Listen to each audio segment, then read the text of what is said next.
magnifiquement. Pourquoi? Parce que c'est limpide, c'est clair.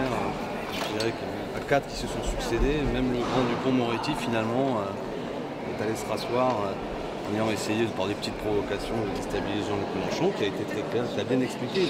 Évidemment, ça a pris du temps, dans ce processus, de tout ce qui a eu lieu de cette journée, le cadre politique, et Jean-Luc Mélenchon, jusqu'au bout, est resté cohérent dans ce que nous disons depuis le début, la dimension politique de tout ça, le caractère hors norme, c'est un procès politique, du moins dans le mécanisme, l'enchaînement des faits qui ont entraîné cela. Maître Dupond-Moretti lui a demandé s'il pouvait s'excuser auprès des fonctionnaires de police.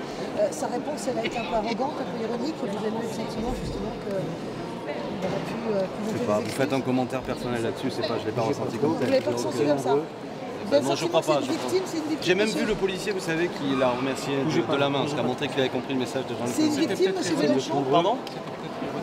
C'est une victime alors? Voilà. Mais au terme de cette journée, ou du moins à l'heure où nous en sommes, si je puis dire, on se demande un peu ce qu'on fait là. On a passé beaucoup de temps pour savoir si la porte a été ouverte, fermée, est-ce qu'il fallait ouvrir la serrure, je ne sais pas quoi, enfin une perte de temps sur un ensemble de pinaillage. Moi, par exemple, qui suis convoqué à ce tribunal pour intimidation, qui quand même peut entraîner 10 ans de prison et 150 000 € d'amende, la seule question qui m'a été posée, c'est de savoir si sur tel profil Facebook, je supprimais quelques photos. Et sans en est resté là. Donc voilà la situation.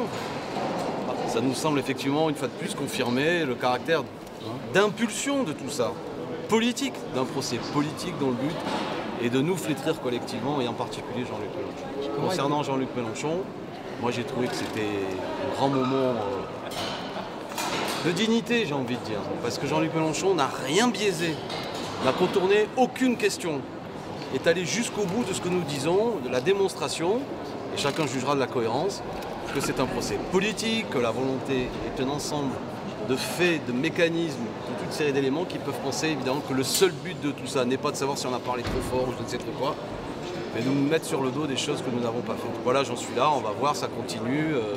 À ce stade, bon, toujours inquiet, qui ne le serait pas, mais satisfait, on va dire, de, bien sûr, ce que mes 6 amis, avec mes 5 amis et moi, nous avons pu dire. Maître Croiset, quelques précisions peut-être. Enfin, juste après un cafouillage ce matin avec un problème technique, on constate simplement un cafouillage dans les témoignages, beaucoup de contradictions. Et on se pose effectivement la question de savoir ce que font ici. Tout le monde a répondu à toutes les questions, et parfois des questions un peu virulentes, à la limite même de outrage, parce que même des gens sont écoutés. Quelques personnes peuvent perdre leur nerf. Nous, on garde toujours la même ligne. Beaucoup de cafouillage, une procédure mal fichue, mal engagée, je dirais même mal menée en termes de l'enquête. Beaucoup de choses qui se contredisent. Et là, on n'arrive pas à avoir des contradictions, ce qu'on dit depuis longtemps. C'est tout et n'importe quoi. Donc pour l'instant, on est toujours inquiet, parce que comme l'a dit Alexis Corbière, le match n'est pas terminé, mais on est plutôt confiant. Quand on met en évidence des contradictions, alors c'est des gens qui n'aiment pas ça, quand on met en évidence des contradictions, des gens qui perdent leur nerf. Je constate aussi qu'on a mis en évidence qu'une personne participe avait, je ne vais pas dire menti, mais avait une version des faits qui n'était pas forcément celle qu'elle avait tenue dans les auditions. Et quand on lui a demandé si elle pouvait présenter des excuses, parce qu'effectivement ces déclarations ont amené une personne devant ce tribunal, elle a refusé d'en faire alors qu'elle demandait, elle, des excuses pour ce qui s'est passé. Donc bon, je veux dire encore une fois, quand on fait une bêtise, en l'occurrence c'est pas une bêtise, c'est quelque chose d'assez grave, puisque ces déclarations ont amené une personne devant cette juridiction, des choses, c'est dire je vous prie de m'excuser, ce qui n'a pas été le cas.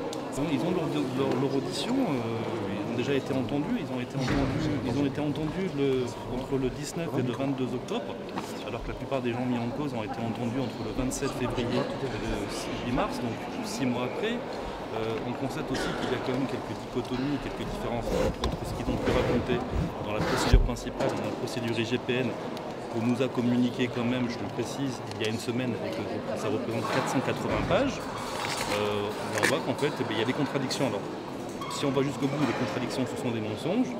Alors, ce sont simplement des dichotomies. Des gens qui retrouvent la mémoire, d'autres qui la perdent. Il faudrait qu'ils aillent avoir la même version. Je constate que nous, on a toujours eu la même version, on a toujours gardé les mêmes choses. On n'a été entendu qu'une seule fois d'ailleurs, pour la plupart. Voilà. Donc aujourd'hui, maintenant, écoutez, le procès suit son cours, on verra bien ce qui se passe. Merci.